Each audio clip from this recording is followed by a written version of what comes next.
So my name is Jaclyn Pace. I am the director of the Utah Farmers Market Network. And I'm going to talk a little bit about how to get into the farmers market realm if you're a farmer that is interested in that. So a little bit of an introduction and background on the Utah Farmers Market Network. Oh, I switched my screen there. Hold on. Okay, so the Utah Farmers Market Network started as a grassroots effort between local farmers markets around Utah with a shared desire to connect, collaborate, and learn from one another. It was formalized into an official network after the first USDA FMPP Farmers Market Promotion Program grant in 2018, which was awarded to Utah State University. And the goal of that grant was to build capacity, outreach, and marketing across the state for farmers markets, and also to bridge the gap between healthy local food and low-income and ethnically diverse communities. So that's when the Utah Farmers Market Network was officially formalized in 2018. In 2022, we were awarded a second FMPP grant, which really focused on the creation of a market manager handbook. And that really focuses on, there's a large turnover rate in the farmers market manager realm. So that market manager handbook really helps brand new market managers and even veteran market managers navigate regulations, figuring out what kind of market they want to start, whether it'll be an LLC or a co-op or a nonprofit. But that's a really great resource for market managers and also for vendors.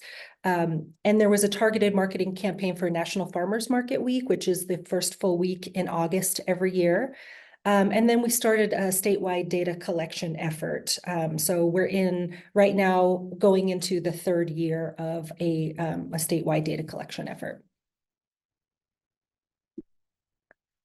So the mission of the Utah Farmers Market Network is to support local agriculture in Utah by promoting farmers markets and supporting increased capacity through communication, collaboration, technical assistance, and professional development.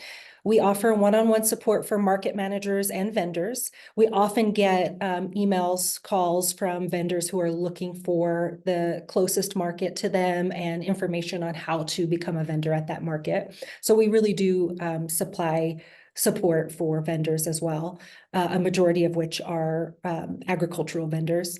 We have networking opportunities. Every year we have an annual in-person forum. This past, actually just two or 3 weeks ago, we had it at Wheeler Farm. And usually there's about 40 market managers and other state leaders in agriculture or local food that come together to network. We have a lot of presentations on, business ownership. We had UDAF there, the Department of Health and Human Services, people from the Governor's Office of Economic Opportunity. So we have a vast array of presenters at that, but it's really a networking opportunity as well as a lot of workshopping as well. And then we have monthly virtual networking calls. This year we have presenters for each month. So the first half an hour is going to be a presentation that will benefit the market managers. And then the second half an hour is just an open forum. We do outreach and marketing. So I mentioned our National Farmers Market Week marketing campaign. We send out materials to all of the markets in our network for that and do a lot of social media ramping up during that time as well. We have a monthly newsletter. Right now it's just for market managers, but we are hoping to start 2 more newsletters, one for just people who join the network that are interested in local food and one specifically for vendors.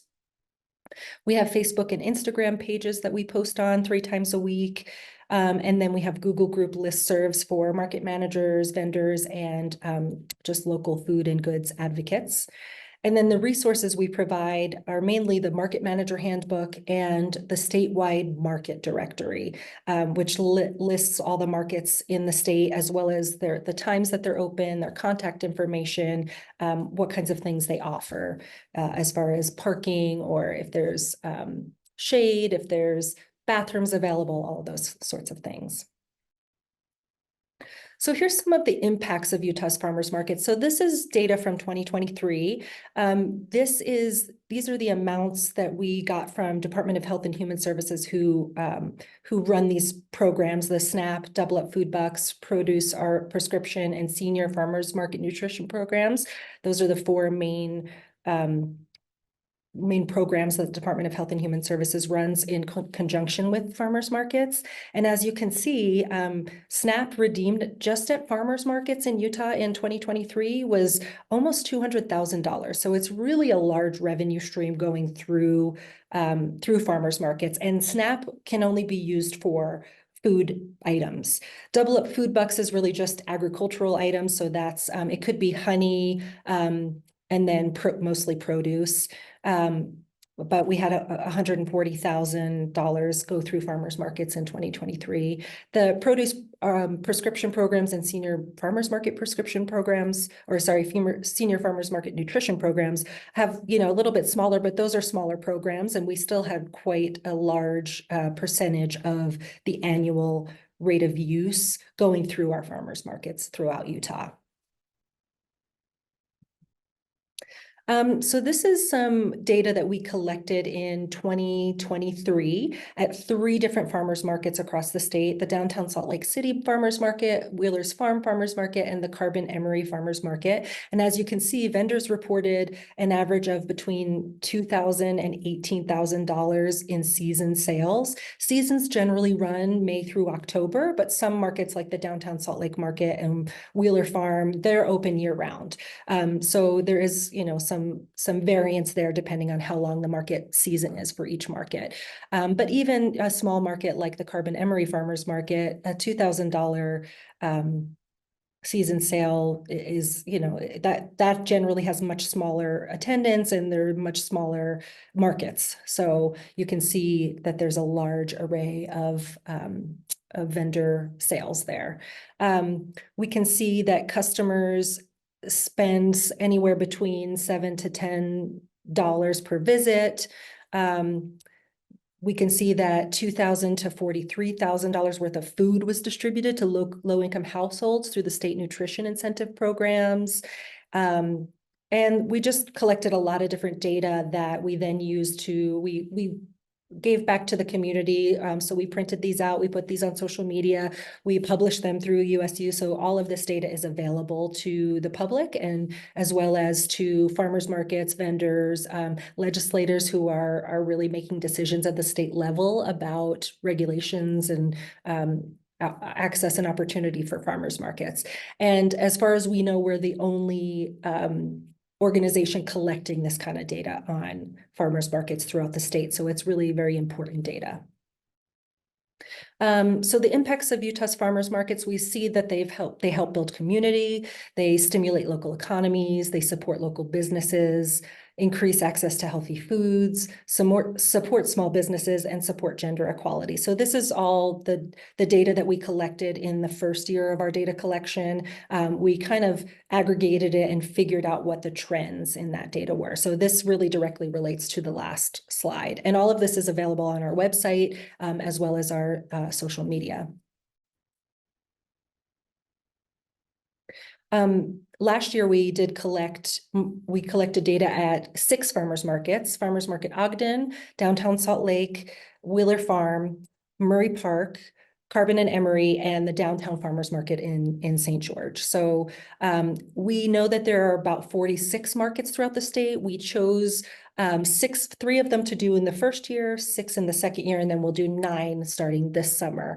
And we're collecting data really on why people visit the market, how many miles they traveled, customer ages, how often they visit, what they buy at the market. And what we can see here is about 24% came just to buy produce, whereas the largest amount came to look around. We know that people often come and look around and then come back the next week to purchase things that they've seen previously. Customers have reported that they often come to, for community, to come and hang out and see friends and see what's available, and then come back in subsequent weeks to to actually spend money and buy things that they have seen previously. So how to access farmers markets. The first thing is finding the right market. So we do have this map that we came up with in 2024. Our 2025 season map has not come out yet because our season doesn't really start until May. So we're collecting data from January to May about where the markets are, which ones are going to be open this year. New ones pop up every year. And then sometimes markets close for various reasons. But the first step to accessing farmers markets is really to find the right market for you. So research locations, customer demographics, and then you want to connect with the market managers and find out what the requirements are for that market. Every market is run independently. And while we do a lot of support with the markets, we don't run the markets. So we often, as I said before, get vendors and and customers reaching out to us to find out where their closest market is and want some help connecting with market managers. So we're happy to do that if you send us an email. Each market, as I said, has a different application process and different requirements. There's different fees.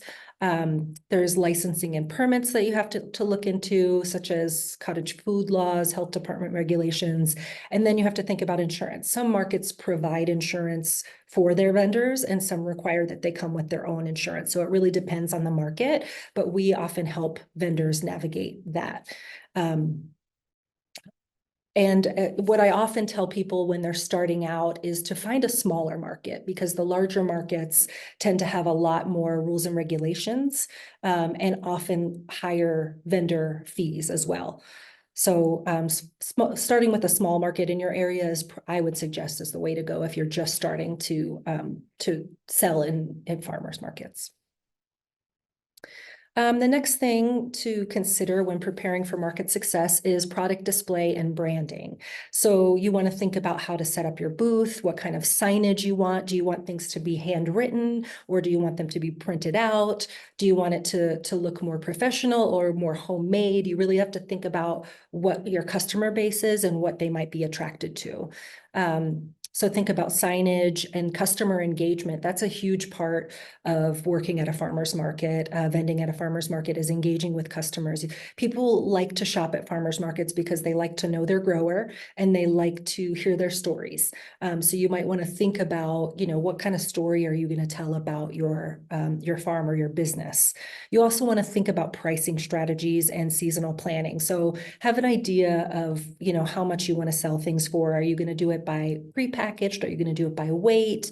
Are you going to sell each item individually? Think about, if you have a high volume, what's going to make things kind of go the quickest. It might be easiest to prepackage things rather than have to weigh them out while customers are waiting. And then plan your season out so you know what you're growing in a certain time of year and what you'll be selling. So it's good to also advertise those things.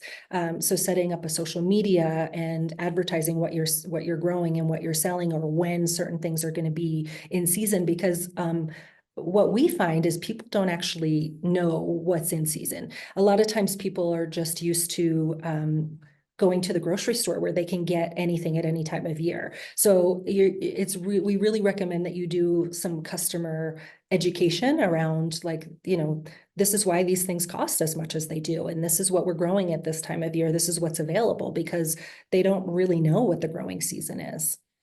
And then you want to think about your payment options and programs. So are you going to accept SNAP and EBT and double up food bucks? You probably want to have some mobile payment methods for increased sales. Dealing with cash is clumsy. People often don't even have cash with them, even at the farmer's market. So you probably want to set up a way to take credit cards or use Venmo or PayPal or Square. So we do actually take vendor memberships at the Utah Farmers Market Network. It's $25 to become a vendor member. And with that, you get marketing and outreach. You get a listing in the Utah Farmers Market vendor directory, a listing in our searchable online market map, help with marketing and outreach to drive traffic to your market. So we'll post on your behalf and also help you with your social media. You'll also get operational support for Double Up Food Bucks, Produce RX, and Senior Farmers Market Nutrition programs.